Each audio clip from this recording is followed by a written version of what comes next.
This podcast is brought to you by our presenting sponsor, Black Acres Roastery. Black Acres Roastery is an artisan coffee roaster located in the Highlandtown district of Baltimore. Every roast, they strive to bring out the best qualities and unique coffees from around the world. They ethically source beans and curate roasting profiles that provide each cup of coffee a story. My favorite is Midnight Train, a dark roast with notes of cocoa nibs, graham cracker, and stone fruit. Delicious. Also, check out their cold brew. Temperatures are changing, so cold brew is going to be in effect. So stay woke and check out their website, www.blackacrescoffee.com. Tell them Rob Lee sent you. Welcome to Getting to the Truth in This Art. I am your host, Rob Lee, and today's guest is a visual storyteller from Baltimore. We have aBaltimoregriot. We have Sydney Allen. Welcome to the podcast. Jay Allen, Sydney J. Allen. You told me this? Okay. Get that J in there. Don't forget the J, Rob. And I just forgot the J. But thank you for coming to the podcast. Thank you for having me. Thanks for inviting me. So in a real, I did a really simple overview and saying a visual storyteller, but you really describe your work. Break down what you're doing and what projects you're working on at this moment. Okay. So my goal as a photographer, what I started out doing is creating this visual narrative of life in Baltimore, kind of sort of like a slice of life thing. And by doing so, kind of disrupting stereotypical Black iconography and stereotypical stories about Baltimore and hoping to replace that with more empowering reality stories or more empowering stories for specifically Black people in Baltimore to consume. Sure. And see. So that is kind of like my overarching goal. Into show intimacy. I was reflecting on my work practice yesterday because I was on the bus, taking the bus home from getting my COVID vaccine. And I always jokingly say oh, I don't take the bus as if I'm above it. Clearly not, because I was on the bus. But the reality of it is I don't have a car, so I'm taking the bus. So as I was on the bus, I was getting really nostalgic because that's where I really street photography is where I started. And so being on the bus and seeing parts of Baltimore just made me really nostalgic and also just reminded me of where I began and my originating work practices. And I was just thinking street photography for me, if I'm being a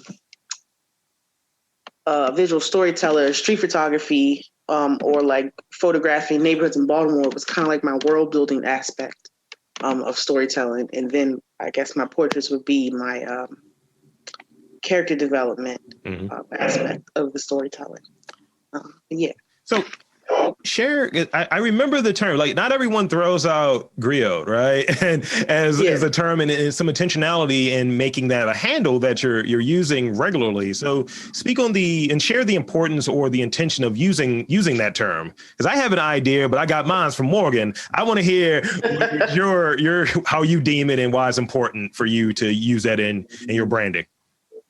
So when I was taking myself serious as an artist and as a photographer, I was I want a name. I don't want to just be Sydney Allen, even though we'll get into later on why I just decided to be Sydney Allen.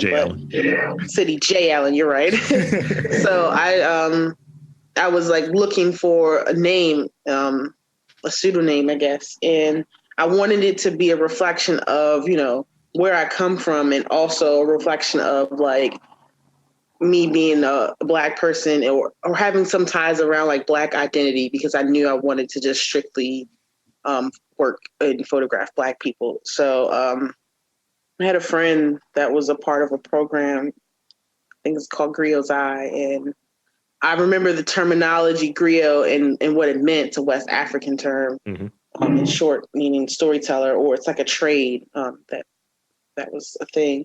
And so I was just piecing names together and piecing things together. And then I came up with aBaltimoregriot.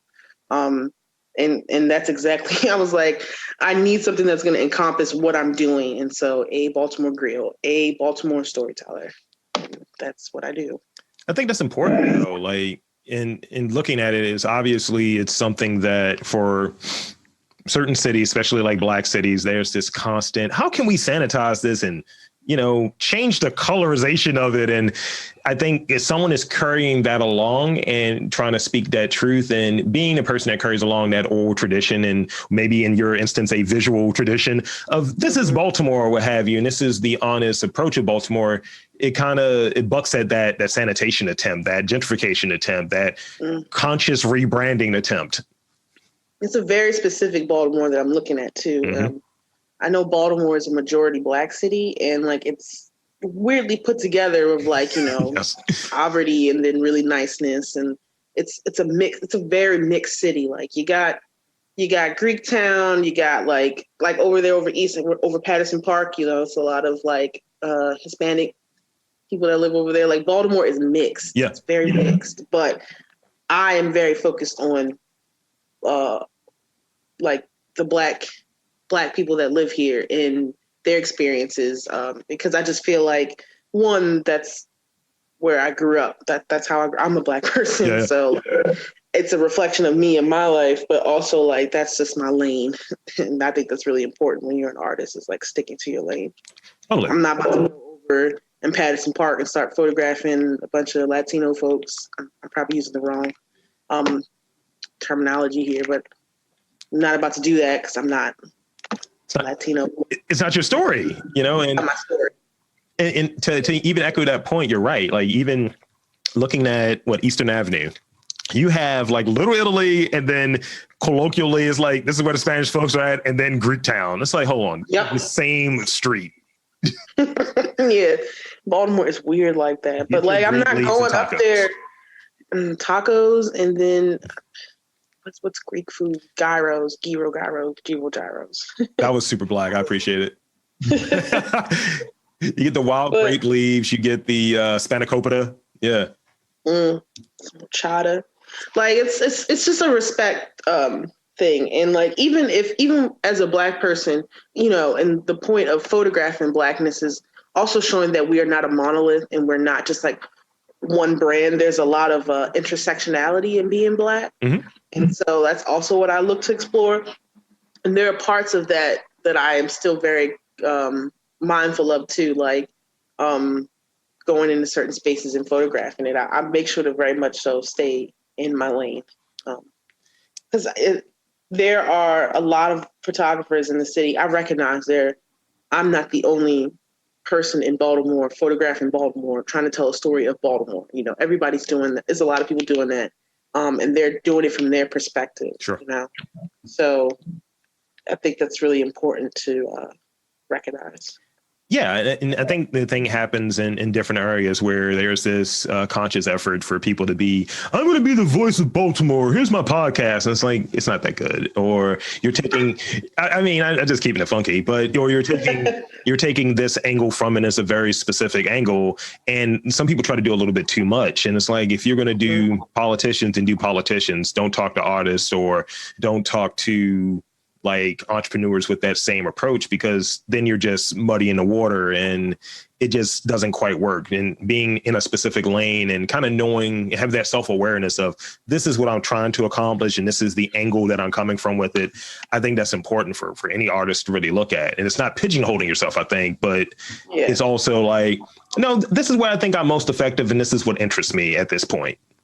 Right. And it's also just like you can see in the work that artists do, just how intentional and how much, because there's a level of care, I think, that goes into making art. Mm-hmm. And so like, if you're not putting in love and care into the work, it's going to show and it's going to look sloppy. So that's why it's also important. So I agree with you.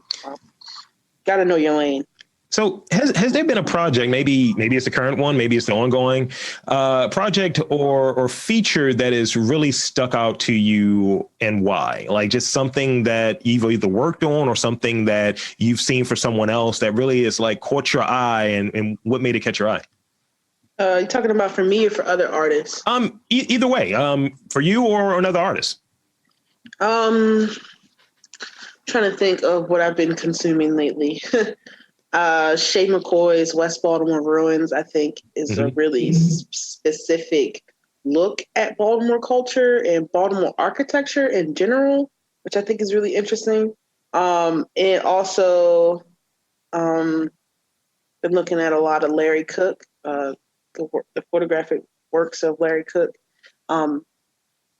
in his exploration of, Black fatherhood. And he has this other interesting series where he like takes these like club backdrops and like puts them in nature, and he like photographs people in front of the club backdrop. I think it's like, that's really a really specific aspect of Black culture, I think. And it's like really good work too. So those are the two pieces of work, or two artists that I've been looking at recently. For myself, I've been trying to get into conceptual art making for a really long time. And the last project that I really did, or the last like theme that I explored, was Black skateboarders. I like took a day and I went to the skate park in Hamden, which is, if anybody knows, Hamden's like historically racist. Yeah. But like that's the only place where skaters have a space to like go and skate at. And they redid it like a few years ago. So now there's like a bowl and like there's all these rails and stuff. So it's not just flat concrete. It's like a whole, whole landscape for skaters. So I went up there and I just photographed a few Black skaters. Also, again, just sticking to the theme of the intersectionality of Black people and how we're pretty multifaceted. And so that is the last thing I really worked on. Okay. So in doing this, and your work still has that theme, as you've touched on before. It's just I'm covering Black people, and this is what I'm doing. So you touched on the intersectionality of it. Are there any other themes that you want someone who's not even familiar with Baltimore, because that's one of the byproducts, I think, of this podcast, of come here, we got dope Black people, or come here, we got dope things. What other thing that comes to mind that you want people to take from your work when they're like consuming it? Well, the work is for other Black people, right? Mm-hmm. And if other people outside of Blackness come across it, that's fine. But the work is really for Black folk, and I really want them to see them like it's a mirroring process. I want them to see themselves as something outside of stereotypes, right? Or outside of because I think that like media is a very huge thing in our world, in our culture, and especially in America. So like in media, we are Black people are constantly shown as something that we are not, or, just hyperbolized version of Blackness. And so, and also like, especially in Baltimore, Black people are told all types of wild shit about themselves. Sorry, I didn't mean to curse. All types of wild stuff about themselves. And so when I'm making this work, and I'm just trying to mirror back and reflect the beauty that I see in Blackness and the intimacy that I see in Black people and in Baltimore. And like, I just want people to know that they're seen and they are just more than, more than what whiteness would tell them they are. That's good. That's good. And I'm looking forward to this opportunity to see the true Black podcasters of Baltimore for that series catching us. Because I think in that hyperbolic sense, in that very kind of one-dimensional sense, the way that media, and they have a really hard time, because I think Baltimore's become the Black city du jour for some people. But then they can't capture the essence of the Baltimore accent. They can't capture certain things that are here. So bad. Like, I've lived here for 36 years and I can't even capture it. I sound like I'm from a different state. I get accused of that regularly. Sometimes I do too. I got friends from Chicago and they're always making fun of me. I'm like, y'all can't talk. Like, look, you enunciate every letter, and y'all are the combination of like down south folk and California folk. I don't want to hear from y'all. But I remember looking at this the show about linguistics and such, and it was saying that Baltimore is somewhere between Connecticut, which is the base accent when they're teaching someone that's from a different country how to do an American accent. That's the general American accent, but we're we're closely aligned to, but it's a specific Connecticut, not like South or anything that has any seasoning to it. We're closer to Philadelphia is what they were saying in terms of the linguistics. Yeah, we really are. Philly, you ever been to Philly? It's like our sister city. It literally just is a bigger Baltimore. Yeah. I mean, in terms of the places that I think of relocating, because what happens is once you get on, you leave. That's what I want to do. Once you get on, you leave. Once you get in popping, you leave. So I'm only looking for places, and I'm kidding, but I'm only looking for places that are similar to Baltimore. So it would be Philadelphia, New Orleans. And yeah, I haven't been to New Orleans, but I really want to go. I've heard it's very similar. I've been to Chicago. I got a lot of homies from Chicago, and Chicago don't feel like Baltimore, but it definitely feels like very kinfolk to Baltimore. Chicago feel like my cousins. That's what I call my friends from Chicago. Like they my cousins. My Windy City cousins. My Windy City cousins. Yeah. And, speaking of like getting put on and moving, like I be thinking about that sometimes of like, again, I've been really reflecting on some art practices lately because I think there's a shift occurring internally and therefore it's, going out externally to my work. But I don't know, like I think the work that I do is very communal based, because especially if I'm talking about building a narrative of Baltimore and I'm talking about Baltimore and Baltimore is my focus, it's like, it would not make sense for me to leave the city that I'm documenting because I can't go to another city and document that city. I don't know. I don't know if I don't even know what getting put on means. Like I get put on by other members of my community. Like all the stuff that I've ever gotten has been because I've worked with someone else and they've suggested me to someone else. And that's usually how I get stuff. And I don't know. I agree with that though. Like I think once you get past whatever fake gatekeepers that are around or whatever that kind of slim, there is a you sure about that kind of vibe that I think we generally have here. Once you get past that, because sometimes I have to show my Baltimore card. It's like, I grew up in Lafayette Projects, move on. And I have to show that sometimes. I have to show Anchor or what have you.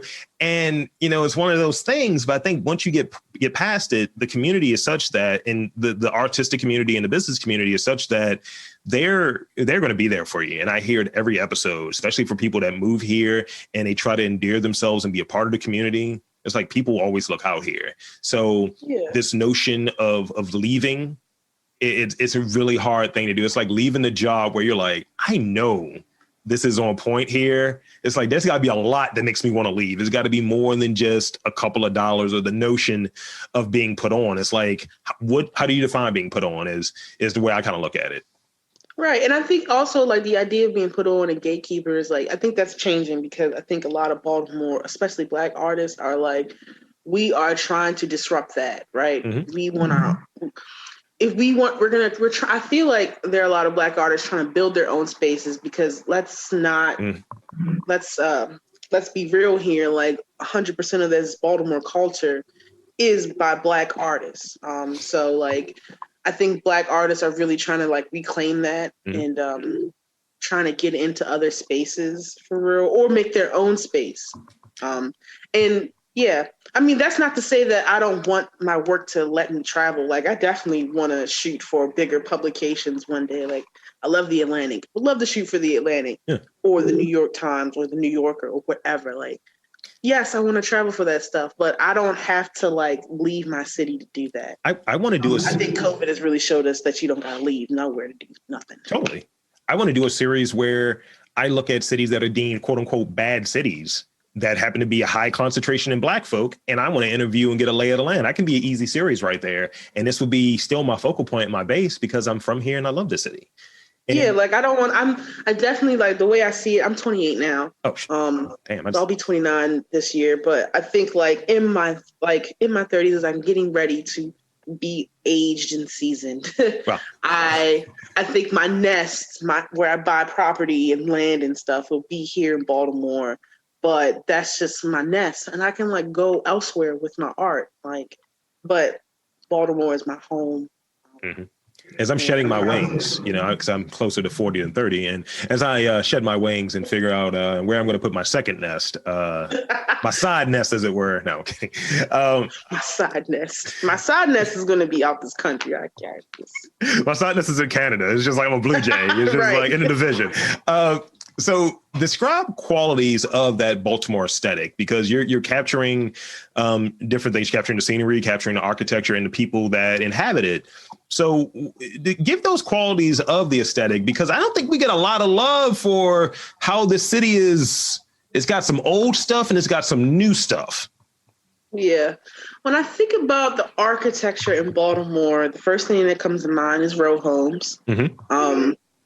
And everybody's got row homes in this city. But ours, I think, we got a lot of row homes in the city. And I think the aesthetic of West Baltimore is a lot different than the aesthetic of East Baltimore, even though we all got the same row homes, but it's just a little different. Every feel is different in each part of Baltimore. And also like capturing iconic areas. Like I think what is really fun when people decide to like shoot stuff in Baltimore is like being like, oh, that's such and such street and that's such and such street. So like, I think certain areas and certain neighborhoods and certain streets are also very iconic. It just meant like photographing that and mapping that out for people to like, be like, that's my neighborhood that I came up in or whatever, I can't tell you how many times I don't like photograph something and people be like, yeah, I grew up right there. Or, I used to go to that nail salon in the 90s, et cetera, et cetera. Yeah. Also, I think it's really important because Baltimore is changing very rapidly. Yes. There's a lot of development coming in and like Lexington Market stuff. Like I have this photo of Lexington Market from like 2017 and like, that is not what Lexington Market is going to look like in the coming years. Like, and even certain neighborhoods for real they're going to look different. And I think it's really important to like capture what Baltimore looks like now before all this development comes in. As a person, I'm in East Baltimore and I bought a house that I lived in probably, let's say 25 years ago. And I was like, yeah, this is not here. The schools I was in are closed. It's a Shake Shack forming, like a Kufi forms. It's a Shake Shack forming. It's just, it's just signs of gentrification. And it's just like, you want these resources to be put in, but you want it to be authentic to what's here. And I believe the East Baltimore Historic Society is over here in this area. And I took part of a meeting that they were in, and they were shading the folks from Micah because they was like, oh, you're just coming here to change this whole area. I was like, wow, this is spicy, but not inaccurate or what have you. And but I think the point is very valid. It's just like when you take facets of that identity that make a place unique, it stops becoming that. So what's unique about New Orleans, for sake of argument, are like shotgun houses. You take those out of New Orleans and put row homes there. It's like, this is what makes this place unique, and I think that's a thing in terms of identity. Yeah. Yeah. Like, and also like it's people's memories connected to these spaces that you're also changing. So like, for example, speaking of Micah, right there on North Avenue between Linden and Park, there used to be a set of houses, apartment buildings right there. They were known in the neighborhood as like murder homes. It's not the best name for an apartment building, but that's what they were known for. But there was apartments. There was also a shopping center. And in that shopping center, there was like all this other stuff. There was the best thrift store ever that was there. Also, there was a school on top of that. I just so happened to go to that school in 11th grade. But Micah bought that space, or not Micah, but ironically, I think the people who are doing the Lexington Market redevelopment, Seawall, I think they also bought that space and they're going to redevelop that as well.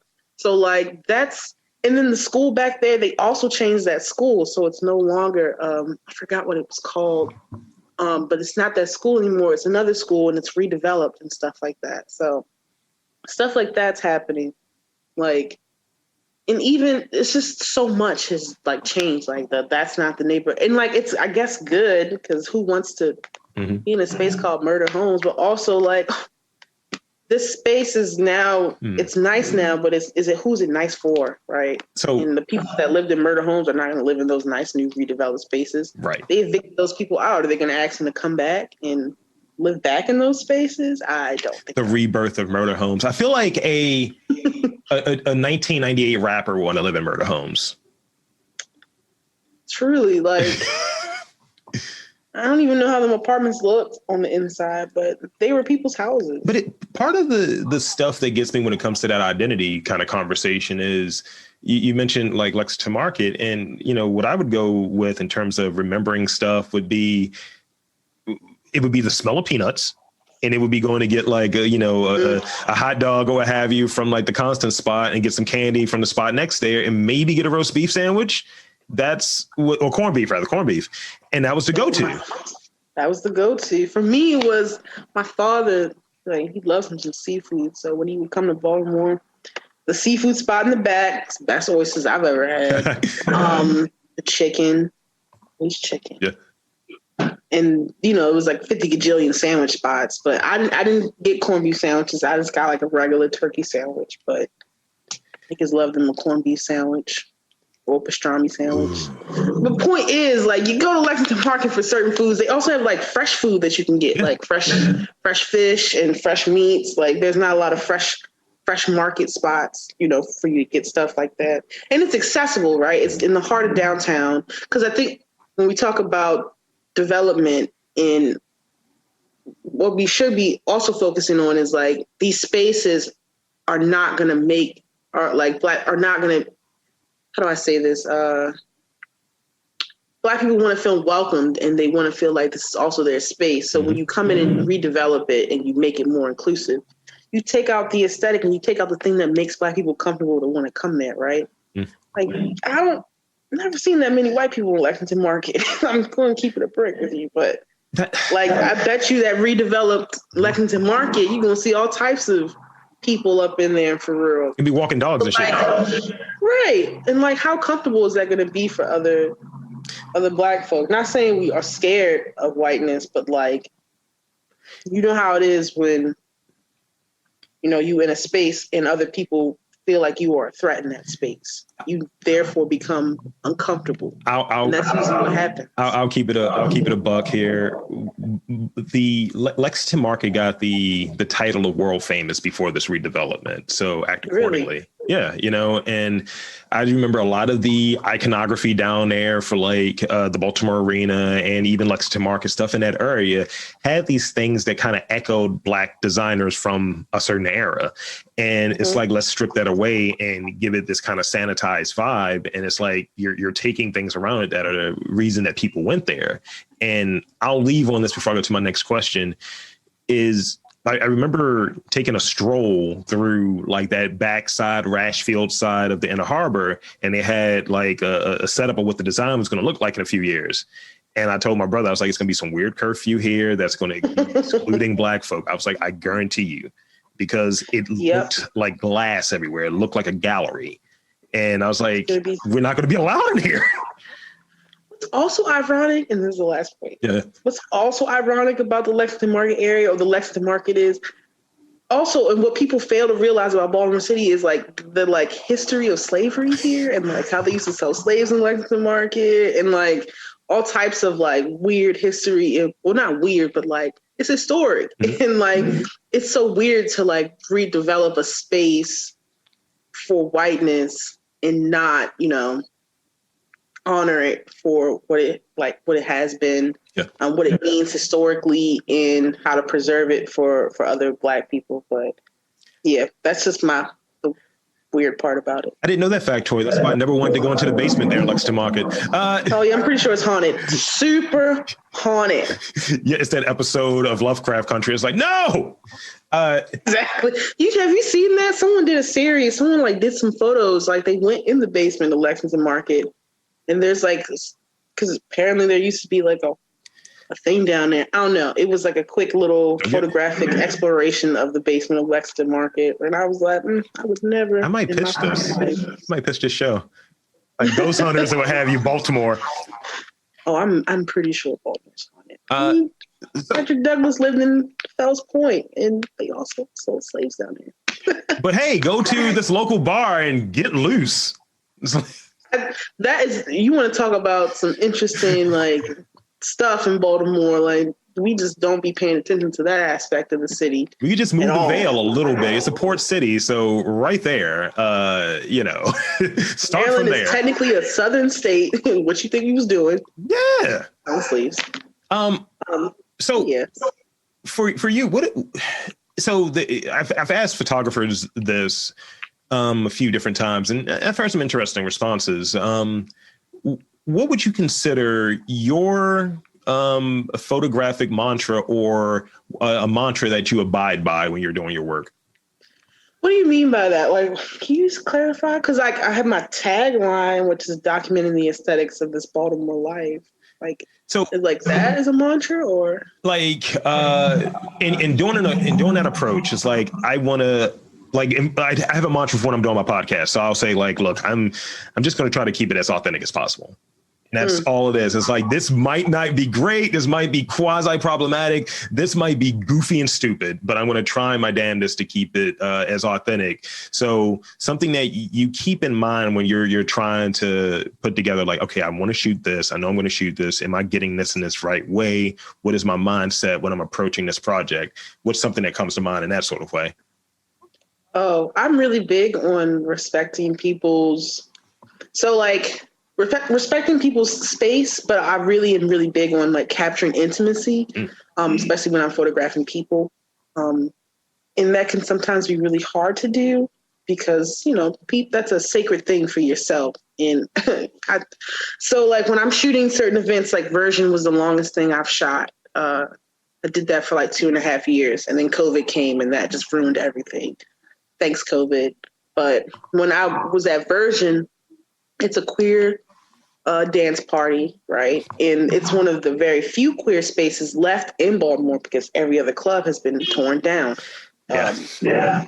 So like this is the one space where queer folk have to like come together and be intimate and be themselves and let their guard down. And it's a safe space because, to be queer and to be Black in the city is just like, it's no bueno. It's not happening. Well, you can be, but, there's a level of safety there that's always in jeopardy. So you have Version, which is this safe space for you to let your guard down. And I'm here, and it's a nightclub, so lights are off. And I got this camera with this flash, and I'm trying to take people's photos. And people are having these very intimate moments, and they have their guard down. So I try to be very mindful of people's space when doing that. And mindful of the moment that people are having and not to be intrusive. That's really important. That's why also I'm not good at street photography because I feel like street photography is super intrusive. Like if you look at all my street stuff, most people have their backs turned because I'm not like up in people's face with a camera and shit. I'm just like, and I'm at the distance. Now portraits are more intimate, but the people whose portraits I take, I know them on some capacity or some level. So it's kind of easy for them to let their guard down a little bit for me to photograph them in a way. But when I'm documenting spaces, I'm trying to be very mindful of that. And I do want it to be authentic, but I also want to be respectful of people's like space and their energy and all that other stuff. But the photo is not more important than people's autonomy, I guess, or whatever people got going on. The photo is not more important than that. That makes sense. So I try to be very mindful of that. That's why certain things I'd be like, I'm not going to photograph this. I want to, I won't do it. Unless I have a connection or a gateway. Like there are some things around my neighborhood I would like to photograph, but I can't without being intrusive. So.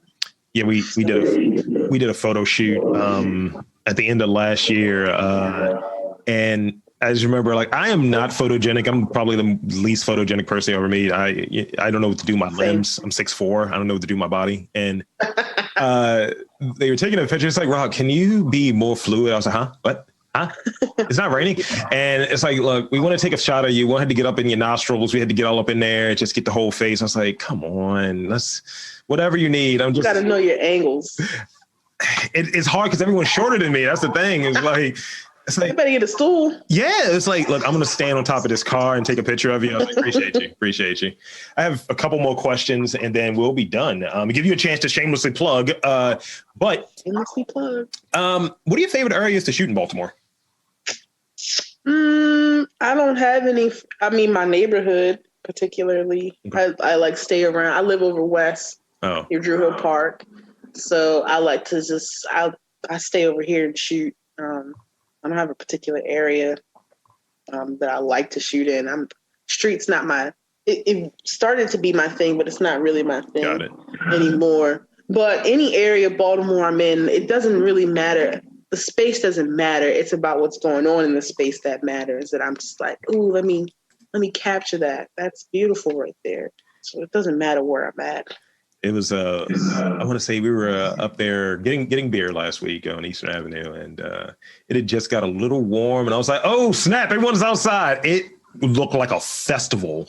It was like the Latin homies were on the truck with the coconut, and it just like hacking, and I was just like, yeah, this is gonna be great. I was like, I want a coconut. I was COVID. I want a coconut now. When it gets warm over here, the dirt bikes come out. Yeah. I heard the ice cream truck at some point. I was like, it's happening. It's almost that thing, like based on the area, it's like what's popping at a certain time. That's the area I want to shoot. And like over west, I don't know what it's like over east, but over west, like all the dirt bikes are like, they like converge in this one spot in particular, kind of up the street from my house. Mm-hmm. So they be up there and they be riding up and down Drew Hill and Ricestown and stuff like that. So just turned to a Rough Riders video. Yeah, I want to photograph them so bad one day, but it's really hard. There's another photographer, Shelby Swan. She photographed a few dirt bike riders when it started being warm, because as soon as it's warm, they be out here. Exactly. That's how I know. I'm like, oh, it's nice outside, because I just heard a few dirt bikes. It's like the chicken, the rooster in the morning. Mm-hmm. But more like in the mid-afternoon, the evening time. So like, I guess that's some like particular iconic things that happen specifically over West. I don't spend a lot of time over East. That should be like the dirt bike. The revving of the dirt bike should be the sign of daylight saving time or something. And then like we just need that to be a thing. It's also like how crickets are like indicators of how warm or how cold it is. Uh-huh. Dirt bikes are like, it's warm. They're outside. I hear the ice cream truck. I smell somebody grilling around here. Is that weed I smell? Oh, okay. Exactly. Like, people outside. Okay. Wonderful. Is there people sit? Oh, that's another iconic thing. Is like when it gets warm, people sit on their steps, and like there are some neighbors, some houses, some row homes don't have porches. Mm-hmm. Some row homes just have steps. Yeah. Around here, around my neighborhood, it's a lot of steps. It's not that many porches, depending on what street you go on, and how big the house is and stuff like that. But people sit on their steps with the little cushion. Yeah. I need to get me a cushion for the steps so I can like sit on my step. And like live my life. My grandma's crib. I remember that my grandma's crib was over there on Argyle Avenue, and we were living in Lafayette Projects at the time. So definitely that steez of like, there's a lot of people on steps right now. She had the backyard, the porch, the deck. It's like, no, you got to be outside in the front. The back, it's just trees. No one's going to see you. Out front on the steps. Yeah, out front on the steps, you can say hi to your neighbor. Mm-hmm. Or like you go hang out on somebody else's steps. That was the thing. Yeah. When my cousins and them, they grew up on Eden Street, and Eden's like it was like Eden was like about 4 blocks, but like the block they lived on, everybody was always on their steps in the summertime, and like that is like a thing that's an aesthetic and a thing that I miss, kind of like everybody be on their steps. You could just go from one step to the next step. My cousin would do my hair, but she wouldn't sit on the steps of her house because everybody was coming in and out. So we sit on the steps next to her. Make sure you clean your mess up. Nothing always. Worse than leaving somebody's steps a mess. Cussed out. Well, always. So the last question I have for you, and I think this is an interesting one because it's a good segue too. Since we've been living off of memories until things open back up, share a story that comes to mind when you think of the underground nightlife scene in Baltimore. Well, most of that stuff took place at the Crown. So there's a story that people have of the Crown. I'm pretty sure you could probably do a whole segment on things that have happened at the Crown. Don't give me any ideas. I've only been in the Crown once, by the way. Only once? I'm old and I'm washed and that's true. Wow. I mean, that's not true. I don't know if you're washed or not, but trust me, there be older people in the Crown. Like the Crown has no age limit except for under 21, you cannot come in. But there be old people in there. there'd be all types of people up in the Crown. It was a very interesting time when I went in there. I was like, oh, that's a lot of aggressive dancing in here. And also the Crown, like different like thematic events. There's a restaurant downstairs, and which is perfect because when I'm drunk, I want fries afterwards. I can just go downstairs and get some fries before we leave. Mm-hmm. Or before I get drunk. Doesn't matter.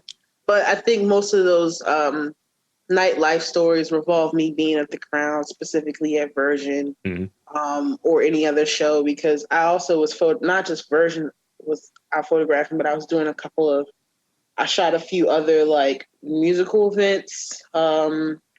I shot 808s once, which was really great because Kay does a really good job of showcasing all these artists from like Baltimore and other DMV areas. So I got to go to that a couple times, but I shot it once. I did Swayze TV, which was not at the Crown, but at some other places in the city.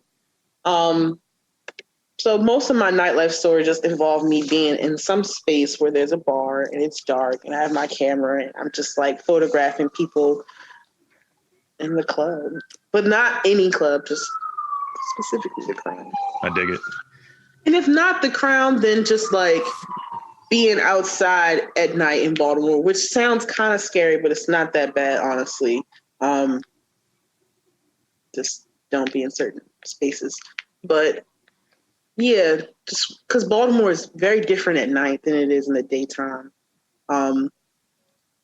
There's a lot of things that you can shoot at night. Lots of neon signs and just people kind of like living their life on a more quiet way. Mm-hmm. So, yeah.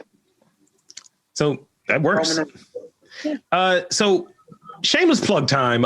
Where can he find you? Your website, your socials, all of that good stuff. They're all the same. aBaltimoregriot. Website's aBaltimoregriot. Instagram's aBaltimoregriot. Email is also aBaltimoregriot. Twitter, also aBaltimoregriot. It's a brand. I dig it. I guess. So thank you again for coming onto the podcast. This has been great. I'm happy. So I'll do my sign off and we'll wrap up here. So thank you for having me, by the way. Oh, you're welcome. So absolutely. This was great. So for aBaltimoregriot, Sydney J. Allen, don't forget the J. I'm Rob Lees, and it is art in and around Baltimore. You just got to look for it.